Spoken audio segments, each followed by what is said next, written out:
देखो भैया एक्सरसाइज 3.2 और एक्सरसाइज 3.2 के क्वेश्चन नंबर 1 पूरा कंप्लीट हो गया हमारे 6 क्वेश्चन। क्वेश्चन नंबर सेकंड हमारा कंप्लीट हो गया। क्वेश्चन नंबर थर्ड देखो, क्वेश्चन नंबर थर्ड में सारे यहाँ पर इंस्ट्रक्शंस दिए हुए हैं, उससे हमको दो इक्वेशन बनानी है और दो इक्वेशन बनाने के बाद उसको सब्स्टिट्यूशन मेथड से प्रतिस्थापन विधि से सॉल्व करना है। क्योंकि एक्सरसाइज 2 हम लोग सिर्फ प्रतिस्थापन विधि के नाम पर ही सॉल्व करेंगे, हमको मेथड सीखना है और जो दिया हुआ है जो बोला गया उससे इक्वेशन कैसे बनेगी हमको समझ में आना चाहिए। तरीका क्या होगा, आधे क्वेश्चन से एक इक्वेशन बनेगी, आधे क्वेश्चन से दूसरी इक्वेशन बनेगी। पढ़ना है, जो बोला उसके हिसाब से इक्वेशन बनाना है। जो चीज नहीं पता है उसको एक्स और वाई मान लेना है। गया दिमाग में? पक्का? सुनो भाई, वो बोल रहा है पहला question, the difference between two number is 26। दो संख्याओं का अंतर 26 है। क्वेश्चन क्या बोल रहा है? Difference between two number is 26। दो संख्याओं का अंतर कितना है? 26। One number is 3 time the other number. एक संख्या दूसरी संख्या की कितनी गुनी है? 3 गुनी है। जैसे अगर एक 3 है तो दूसरी 9 है, एक 4 है, 4 तिया 12 है, एक 5 है तो 5 तिया 15 है। लेकिन दोनों का डिफरेंस कितना है भैया? दोनों का डिफरेंस कितना है? 26। दोनों संख्याएं जो है उनका अंतर करने पर 26 आ रहा है और एक संख्या दूसरी संख्या की कितनी गुनी है? 3 गुनी है। आपको प्रॉपर लिखना है और फिर सब्स्टिट्यूशन मेथड लगाना है। क्लियर? और जो चीजें नहीं पता है उसको आप क्या कर लो, मान लो। लेट क्वेश्चन नंबर थर्ड का फर्स्ट, हमें को हिंदी इंग्लिश दोनों में लिखना है तो थोड़ा आराम से लिखेंगे। लेट, क्या लेट किया अपन ने? First number. First number Hindi में पहली संख्या। पहली संख्या क्या मान ली हमने? x। भैया नंबर नहीं मालूम है लेकिन दोनों का अंतर कितना है? 26। एक संख्या दूसरी संख्या की कितनी गुनी है? 3 गुनी। इसको हम बड़ा नंबर भी बोल सकते हैं, लार्जर नंबर भी बोल सकते हैं। हमने पहली संख्या मानी। दूसरी संख्या क्या हो जाएगी? दूसरी संख्या pair of linear equation two variable, दो चर वाले रैखिक समीकरणों का हल। दूसरी संख्या क्या हो जाएगी? Second number. Second number, second number हो जाएगा y। केस 1 आपसे जैसा बोला गया है उसके हिसाब से आप इक्वेशन बना लो। आपको दो बातें बोली गई है, आधे क्वेश्चन से एक इक्वेशन बनाएंगे, आधे क्वेश्चन से दूसरी इक्वेशन बनाएंगे। दो बातें क्या बोली गई है? दोनों संख्याओं का अंतर कितना है? 26। Difference between two number is 26। तो हम क्या बोलेंगे यहां पर? First number minus second number. यही बोला ना, अंतर। दोनों का आप डिफरेंस करोगे, अंतर करोगे तो कितना आएगा भैया? 26। हिंदी में लिख देता हूं, पहली संख्या और दूसरी संख्या को जब आप घटाओगे, पहली संख्या माइनस दूसरी संख्या जब आप करोगे तो दोनों का अंतर कितना आ जाएगा आपके पास? 26। आपने पहली संख्या को क्या माना है? x। दूसरी संख्या को क्या माना? तो x माइनस वाई बराबर क्या आ गया? ये बन गया आपका इक्वेशन नंबर। समझ में आया कैसे बनाया हमने इक्वेशन? जैसा बोला है उसके हिसाब से चलना है, हमारी इक्वेशन बन जाएगी। वो बोल रहा है कि पहली संख्या दूसरी संख्या की कितनी गुनी है? 3 गुनी। 3 गुनी मतलब 3 टाइम ज्यादा है, ट्रिपल है। केस सेकंड, पहली जो संख्या है, पहली संख्या कैसी है भैया? पहली संख्या जो है वो दूसरी संख्या की, दूसरी पहली संख्या कब आएगी? जब आप दूसरी संख्या में किसका गुणा कर दोगे? 3 का। फर्स्ट नंबर कब आएगा आपके पास? क्वेश्चन के हिसाब से फर्स्ट नंबर कब आएगा? जब आप सेकंड वाले नंबर में किससे मल्टीप्लाई कर दोगे? 3 से। फर्स्ट नंबर कब आएगा? जब आप सेकंड नंबर में किससे मल्टीप्लाई करोगे? फर्स्ट नंबर कब आएगा? जब आप सेकंड नंबर में किससे मल्टीप्लाई करोगे? 3 से। पहली संख्या बराबर 3 गुणित दूसरी संख्या। कोई डाउट? तो पहली संख्या क्या माना था आपने? x। देखो, और पहली संख्या x का मान कब आएगा? जब आप दूसरी संख्या में जो सेकंड नंबर आपने माना है y, इसमें किससे मल्टीप्लाई करोगे? 3 से। ये क्या हो गया हमारे पास? Equation number. इक्वेशन नंबर क्या हो गया? अब बताओ, एक इक्वेशन ये है, एक वो है, दोनों को सॉल्व करना है, x और y का मान लेकर आना है। अभी यहां पर हमारे पास x का आयता सीधा मान दिया हुआ है, x बराबर 3y। नहीं तो हम क्या करते, कोई भी एक इक्वेशन लेते, वहां से एक मान निकालते जिसको समीकरण नंबर क्या बोलते? 3। यहां पर हमारे पास x का मान निकाला हुआ ऐसे दिया हुआ है। क्या करेंगे हम? Putting value of x in equation number 1। समीकरण 1 में x का मान रखने पर, समीकरण 1 में किसका मान रखने पर? x का। समीकरण 1 क्या है? देखो, x माइनस वाई बराबर कितना? 26। जहां x है उसकी जगह पर हम कितना रख देंगे? 3y माइनस वाई बराबर कितना? 26। 3y और 2y कितना है आ जाएगा? 2y बराबर कितना आ गया? 26। स्टेप समझ में आ रही है भैया? आपको परफेक्ट लिखना है एग्जाम में, अगर ऐसा क्वेश्चन आता है 3 मार्क में आएगा ही आएगा, आपको परफेक्ट लिखना है, ये इंस्ट्रक्शंस आपको बहुत परफेक्ट लिखना है। बताओ 2 से 26 कैंसिल कितने टाइम, y का मान कितना आ गया, y का मान कितना आ गया 13, सही है। अब x का मान निकालना है, तो x का मान निकालना है तो आप क्या करोगे, y के मान को किस में रख दोगे, समीकरण नंबर, क्योंकि एक नंबर 13 आया है, एक नंबर क्या आया, और पहला वाला नंबर दूसरे वाले से कितना गुना है, 3 गुना, 3 गुना मतलब 13 का पहाड़ा पढ़ लो 3 बार, 13 दूनी 26, 13 तिया 39, 39, क्लियर है। फ्रॉम इक्वेशन 2, फ्रॉम इक्वेशन 2 समीकरण 2 से, समीकरण 2 ये है, x इक्वल कितना आएगा, जब आप आपका जो दूसरा नंबर है उसमें 3 का गुणा करोगे, तो x बराबर 3 गुणित y का मान लाए 13, 13 तिया क्या हो गया 39। चेक कर लो भैया, एक संख्या दूसरी से कितनी अधिक है 13, दोनों का अंतर करने पर कितना आएगा 13, एक दूसरे से 3 गुनी है, तो एक संख्या आई 13, दूसरी कितनी आई 13 एकम 13, 13 दूनी 26, 13 तिया 39, 39, क्लियर। तो आपके दोनों नंबर क्या हो गए, आपका फर्स्ट नंबर और सेकंड नंबर जो आपको चाहिए था, फर्स्ट और सेकंड नंबर, ये क्या हो गया आपके पास, एक नंबर हो गया x, एक नंबर हो गया हमारे पास, एक नंबर हो गया x, एक नंबर y, x का मान लाया हमने 39 और y का मान लाया हमने 13, पहली संख्या और दूसरी संख्या, पहली संख्या और दूसरी संख्या। तो भैया ये हो गया हमारे पास पहली संख्या, पहली संख्या x का मान आ गया 39 और y का मान आ गया हमारे पास 13, ये हमारा पहला क्वेश्चन का आंसर।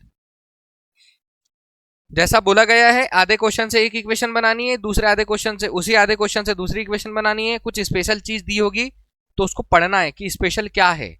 अब स्पेशल का मतलब क्या हो रहा है मैं बताऊं, देखो क्वेश्चन नंबर सेकंड देखो, और स्पेशल का क्या मतलब हो रहा है समझ में आ जाएगा। स्पेशली मतलब कि कुछ ऐसा कुछ दिया होगा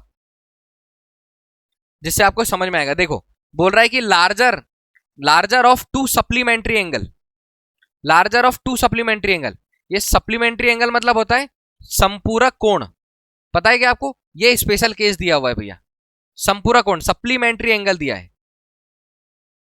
सप्लीमेंट्री एंगल का मतलब क्या होता है, दो एंगल सप्लीमेंट्री होते हैं जब दोनों का सम करने पर, योग करने पर कितना आता है 180, दोनों को जोड़ने पर कितना आता है भैया 180, sum of two supplementary angle equal 180, दो संपूरक कोणों का योग कितना होता है 180, sum of two complementary angle equal 90 degree, दो पूरा कोणों का योग कितना होता है 90, गया दिमाग में। तो उसने स्पेशल केस क्या दे दिया हमको, सप्लीमेंट्री एंगल नाम दे दिया, तो हमको पता है कि दो कोण, जैसे एक एंगल अगर 100 है तो दूसरा कितना होगा सप्लीमेंट्री 80, तो दोनों को जोड़ने पर कितना जाएगा 180, एक अगर 170 है तो दूसरा कितना आएगा 10, तो दोनों का सम करने पर कितना जाएगा 180, एक अगर बता दो 150 है तो दूसरा एंगल कितना होगा 30, तो दोनों को क्या बोलोगे सप्लीमेंट्री एंगल, क्या बोलोगे दोनों को संपूरक कोण, कौन सा कोण बोलोगे भाई साहब। तो आपको पता चल गया मैंने क्या बोला, दो संपूरक कोणों का योग कितना होता है 180 अंश, याद रखो sum of two supplementary angle equal 180 degree, sum of two supplementary angle equal 180 degree, दो संपूरक कोणों का योग कितना होगा 180। वो बोल रहा है कि बड़ा वाला जो है वो छोटे वाले से कितना ज्यादा है 18, मैंने तुमको पहले ही बोला है जब कोई एक चीज ज्यादा हो और दूसरी कम हो तो हम उसको कैसे पढ़ेंगे कि दोनों का गैप, दोनों का डिफरेंस उतना है। यहां पर भी हम क्या बोलेंगे, बड़ा कोण और छोटा कोण उसको घटाने पर कितना आएगा 18 और जोड़ने पर कितना आएगा 180, क्योंकि संपूरक बोला है, संपूरक मतलब सप्लीमेंट्री बोला है, संपूरक मतलब सप्लीमेंट्री बोला है। देखो भैया सॉल्व कैसे करेंगे, एक को हम लार्जर बोलेंगे और एक को स्मॉलर बोलेंगे। लेट करो पहले तो, let question second, question third का सेकंड, लेट करो, लार्जर एंगल कितना हो जाएगा, लार्जर एंगल, बड़ा कोण इसको मान लिया हमने x, बड़े कोण को मान लिया, बड़ा कोण हो गया हमारा x, स्मॉलर क्या हो जाएगा, स्मॉलर एंगल, छोटा कोण, छोटा कोण हो जाएगा हमारे पास y, clear. We know that, क्या भैया आप क्या जानते हो, हम जानते हैं sum of two supplementary angle, sum of two supplementary angle equal 180, याद रखना ये आपको पता होना चाहिए, जैसे सप्लीमेंट्री आया हमको उसके बारे में पता था। दो संपूरक कोणों का योग, दो संपूरक कोणों का योग यह आ जाएगा 180 डिग्री, 180 अंश। तो एक कोण कौन सा माना हमने, x, दूसरा कोण क्या माना, y, दोनों को जोड़ने पर कितना जाएगा 180। Sum of two supplementary angle equal 180, sum of two supplementary angle equal 180। Case second क्या है, केस सेकंड वो बोल रहा है कि दोनों में पहला वाला जो है दूसरे वाले से कितना ज्यादा है 18। क्वेश्चन पढ़ना, पहला वाला दूसरे वाले से कितना ज्यादा है 18। तो जब ज्यादा और कम वाला केस आए तो आप दोनों तरीके से कर सकते हो। एक तरीका यह है कि आप दोनों का डिफरेंस कर दो। क्या लिखोगे, larger angle minus smaller angle, दोनों का डिफरेंस कितना आ रहा है 18, बड़ा कोण माइनस छोटा कोण कितना जाएगा भैया 18, बड़ा कोण और छोटे कोण को माइनस करने पर कितना आएगा 18। एक दूसरा हिसाब क्या आ जाएगा भैया जो क्वेश्चन में दिया हुआ है, लार्जर एंगल मतलब बड़ा कोण, बड़ा कोण कैसा है, बड़ा कोण कौन कैसा है भैया, बड़ा कोण है जो स्मॉलर है ना उससे भी कितना ज्यादा है 18। बड़ा कोण कैसा है, बड़ा कोण कब आएगा जब छोटे कोण में आप क्या करोगे 18 जोड़ोगे, छोटा कोण प्लस 18। बड़ा कोण कैसा आएगा जब आप छोटे कोण में कितना जोड़ोगे 18। बड़ा कोण कितना है x, तो बड़ा कोण कैसे आने वाला है जब आप छोटे कोण में, छोटा कोण हमने माना है y, उसमें कितना ऐड कर दोगे 18। इसको कैसे बनाओगे, x माइनस वाई बराबर कितना 18। ऐसे भी बना सकते हो, ऐसे भी बना सकते हो। क्लियर, ये क्या बन गया हमारा इक्वेशन नंबर। मेथड कौन सी, सब्स्टिट्यूशन, प्रतिस्थापन। तो प्रतिस्थापन से सॉल्व करने के लिए हम बोलेंगे putting value of x in equation number 1। x के मान को किस में रख देंगे हम, इक्वेशन नंबर 1 में, समीकरण नंबर 1 में। x का मान निकल गया सीधा सीधा y प्लस 18, यहां से निकालते तो भी आता, माइनस वाई इधर जाता तो plus Y, 18 plus Y 18 plus Y, यहां से निकाला तो क्या आ गया, बड़ा कोण जो था छोटे वाले कोण से 18 ज्यादा है। बड़ा कोण कब आएगा जब आप छोटा पता करो और उसमें 18 जोड़ो, बड़ा कोण कब आएगा जब आप छोटा पता करो उसमें 18 जोड़ो, जो क्वेश्चन में दिया था। क्लियर, साफ साफ समझो इक्वेशन कैसी बनानी। हमने इक्वेशन बना दी, हमने बोला इक्वेशन नंबर 2, अब हम बोल रहे हैं putting the value of x in equation number 1। जहां पर x होगा वहां कितना रख देंगे y प्लस 18। देखो x प्लस y बराबर कितना आ रहा है 180, जहां पर x है वहां कितना रख दोगे y प्लस 18 प्लस y बराबर कितना आएगा 180। y और y कितना हो जाएगा 2y प्लस 18 बराबर कितना आ जाएगा 180। समझो मैंने क्या किया, y और y 2y 18 बराबर कितना 100, सही है, अरे सही है। अब देखो 2y बराबर, ये तुमको ट्रांसफर करते आना चाहिए भैया, 180 प्लस 18 इधर जाएगा तो माइनस 18, y बराबर 180, 180 में से 18 जाएगा कितना बचेगा 162, अरे 180 में से 18 जाएगा तो 10 170 8 162 बटे कितना आ जाएगा 2, कैंसिल करो, 2 से कैंसिल 2 8 2 1 कम 2, y का मान कितना आ गया, y का मान कितना आ गया, y कौन सा कोण था, छोटा था या बड़ा था, छोटा था, y छोटा था, स्मॉलर एंगल है तो स्मॉलर एंगल कितना आ गया 81। और अब हमको चाहिए लार्जर एंगल, तो लार्जर एंगल कैसे आएगा बताओ, फ्रॉम इक्वेशन 2, फ्रॉम इक्वेशन 2 समीकरण 2 से, समीकरण 2 है x, कब आएगा भैया लार्जर एंगल जब आप स्मॉलर में मतलब y में कितना जोड़ दोगे 18 जोड़ दोगे। तो x बराबर आपके पास y है लार्जर एंगल, उसमें कितना ऐड करोगे 18, तो x बराबर कितना आ जाएगा 99, एक कितना आ गया 81, एक कितना आ गया। अब जो हमारे पास क्वेश्चन दिया था उससे सेटिस्फाई करो दोनों इक्वेशन को, बोल रहा है कि दोनों एंगल का सम कितना होता है 180। याद रखो sum of two supplementary angle equal 180, दो संपूरक कोणों का योग कितना होता है 180 अंश। एक कितना है भैया 99, एक कितना है 81, 9 और 1 10 का 0 हासिल का 1 9 8 17 और 1 कितना आ जाएगा 18। आ गया दोनों को जोड़ने पर, एक दूसरे से कितना डिफरेंस में है, एक दूसरे से कितना डिफरेंस में घटा दो, 9 में से 1 गया कितना बचेगा, 9 में से 1 गया कितना बचेगा 8, 9 में से 8 गया कितना बचेगा, दोनों का डिफरेंस कितना है बताओ 18। सेटिस्फाई है, मतलब हम सही है।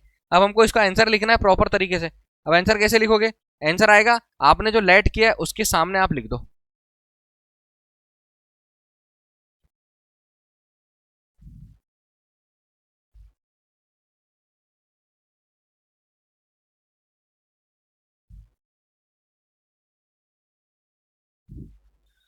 मैं अलग से लिख देता हूं। लो भैया, larger angle, larger angle, larger angle मतलब बड़ा कोण, बड़ा कोण एक्स, एक्स का मान निकाला 99। स्मॉलर एंगल, स्मॉलर एंगल मतलब छोटा कोण, छोटा कोण वाई, वाई का मान कितना आ गया 81। बोलो समझ आएगा यहां तक, स्मॉलर और लार्जर। क्वेश्चन नंबर थर्ड का, क्वेश्चन नंबर थर्ड देखो भाई, बहुत ध्यान से क्वेश्चन पढ़ना। इक्वेशन बनानी है हमको, दो इक्वेशन बनानी, आराम से बन जाएगी, जैसे बिल बनाते हैं ना किसी चीज का, ऐसे इक्वेशन बन जाएगी यहां से। बट याद रखना क्या किया है, क्या पूछा है हमारे पास। क्वेश्चन दिया हुआ है कि the coach of cricket team, एक क्रिकेट टीम के कोच ने बाइज 7 बैट्स एंड 6 बॉल, 7 बल्ले खरीदे, 6 बॉल खरीदी। कितने में खरीदी? 3800 रुपए में, 3800। ठीक। लेटर बाद में सी बाइस, बाद में उन्होंने क्या किया, 3 बैट फिर से खरीदे और 5 बॉल खरीदी, 5 बॉल। तब कितने की खरीदी भैया? 1750। मतलब क्वांटिटी कम हो गई। Find the cost of each bat and each ball, एक एक बैट और एक एक बॉल की कीमत बताओ, एक बैट और एक बॉल की। अब एक बात बताओ, अगर 5 पेन खरीदे तो एक पेन अगर 5 रुपए का आया, चलो एक पेन अगर 6 रुपए का आया, तो 5 पेन कितने के आएंगे भैया? 30 रुपए के। अभी हमको एक पेन अगर एक्स का आया तो 5 पेन कितने के आएंगे? 5x। तो गुणा करेंगे, जब एक्स पता चलेगा मान रखेंगे, सॉल्व करेंगे। जब पता ही नहीं है तो मान नहीं रखेंगे, सॉल्व नहीं करेंगे। क्लियर? समझो भैया, 7 बैट और 6 बॉल खरीदी 3800 रुपए में। आपको एक का भी मूल्य नहीं मालूम है। थर्ड वाला क्वेश्चन, लेट करो कॉस्ट ऑफ 1 बैट, इसको कितना मान लिया? x rupees. ये रुपीस ऐसा आता है,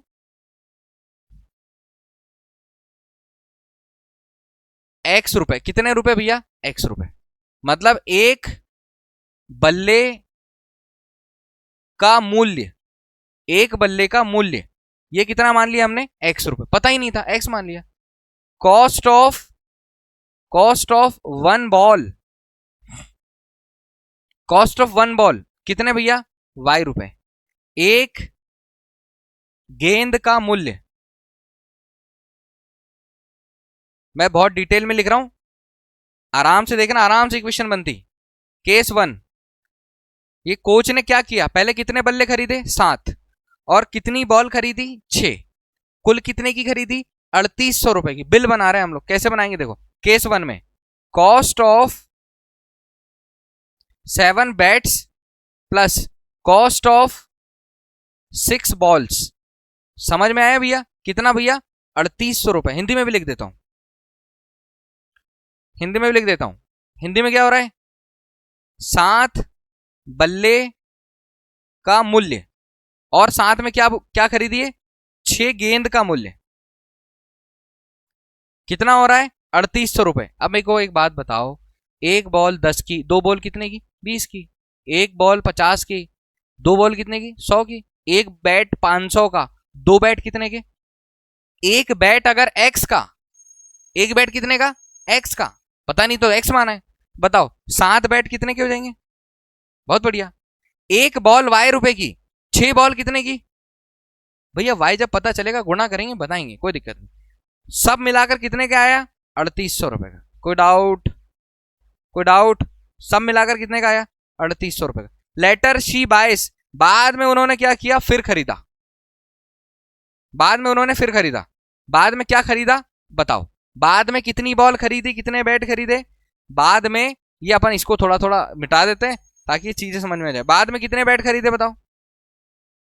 अरे देखो क्वेश्चन में, देखना तो पड़ेगा। बाद में उन्होंने क्या किया? बाद में खरीदे 3 बैट और 5 बॉल।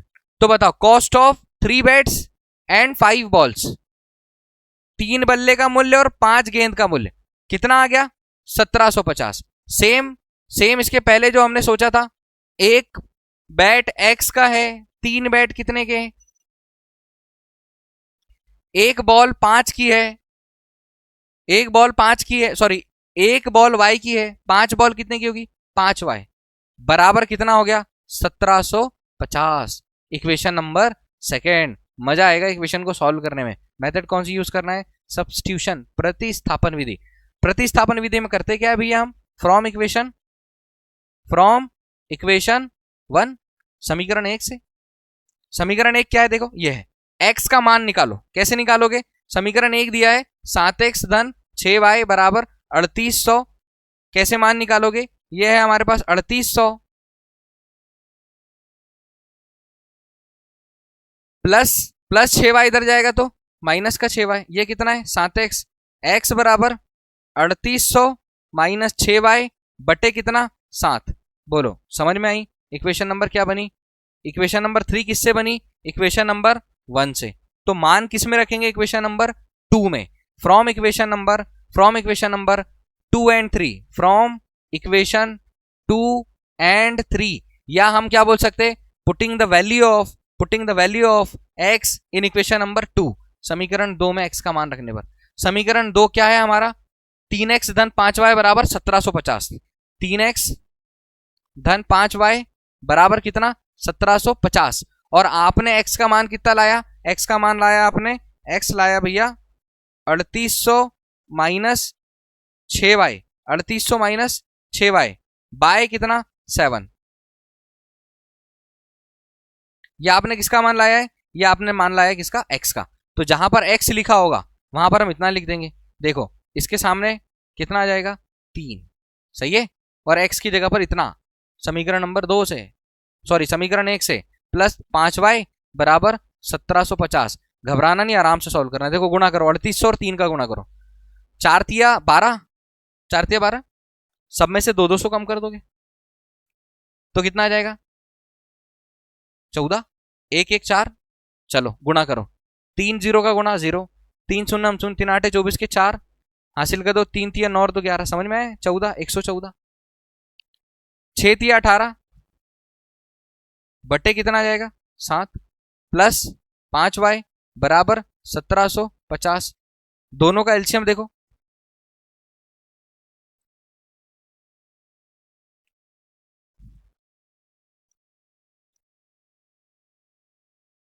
दोनों का एलसीएम इसके डिनोमिनेटर में 1 है।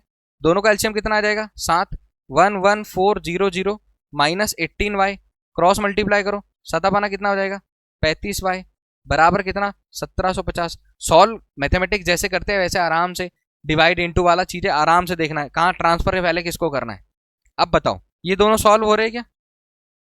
7 इधर जा रहा है, 7 डिनोमिनेटर में इधर न्यूमरेटर में चले जाएगा, क्रॉस मल्टीप्लाई होगा ऐसा। तो ये हो जाएगा माइनस 18y प्लस 35y को सॉल्व करोगे कितना आएगा? प्लस का 17y। किसका? Plus 17y। इन दोनों को सॉल्व करोगे प्लस 17y। यहां पर कितना है? 11400 और 7y का क्रॉस मल्टीप्लाई होगा 1750 गुणित कितना आ जाएगा? 7। सिर्फ 7 का क्रॉस मल्टीप्लाई होगा। गुणा करो, 7 शून्य 7 35 के 5 हासिल का 3, 7 7 49, 3 52 के 2 हासिल का 5, 7 कम 7 और 5 12। यहाँ कितना आ जाएगा? 11400 प्लस कितना? 17y। आपको y का मान चाहिए तो 17 के साथ y है इक्वल 12250 प्लस 11400 इधर जाएगा तो माइनस 11400। 17y बराबर, दोनों को सॉल्व करो, 12250 में से 11400 माइनस कर दो, 0 आएगा, 5 आएगा, 12 में से 4 जाएगा, 8 आएगा, इधर कुछ नहीं इधर कुछ नहीं, कितना बचा भैया? 850। आपको मान किसका चाहिए बताओ? y का। y बराबर कितना आएगा? 850 बटे 17, 17 पंच 85, y बराबर कितना? 50। y का मान कितना आ गया? y किसका मान था? बॉल। एक बॉल कितने की आई? अरे एक बॉल कितने की आई? हमको बैट का प्राइस भी चाहिए, तो बैट का प्राइस चाहिए तो हम क्या करेंगे? From equation 3। समीकरण 3 क्या है हमारे पास? समीकरण 3 है x बराबर 3800 माइनस 6y बटे कितना है हमारे पास? 7। बता दो जरा, x बराबर 3800 माइनस 6 और y का मान 50, तो 6 गुणित क्या हो जाएगा? 6y लिखा है, इसका मतलब 6 गुणित y होता है। छः वाई लिखा है, इसका मतलब क्या होता है 6 गुणे वाई। बटे कितना आ जाएगा हमारे पास 7। सॉल्व करो, x बराबर 3800 माइनस 6 पंचे 30, 300 बटे 7। x बराबर 38 में से 300 जाएगा, कितना बचेगा 3500 बटे 7। 7 पना 35, 2 जीरो। x का मान कितना आ गया 500। बताओ बैट कितने का है सर 500 का। बॉल कितने की है 50 की है। जो उनने बिल बनाया था सही बनाया था क्या? आप लिखना इसको पूरे को, ये आंसर है हमारा, ये हमारा आंसर है। इसको आखिरी में भी लिखना, आखिरी में भी लिखना बोला है। एक्स का बैट कितने का है 500 का है, और ये जो बॉल कितने की भैया 50 रुपए की। क्लियर है क्या? क्लियर, समझ आया कैसे किया क्वेश्चन को? मेथड है सब्स्टिट्यूशन मेथड। कितना ही बड़ा क्वेश्चन आ जाए, आपकी मेथड सही है तो कुछ गलत नहीं है। लिखो।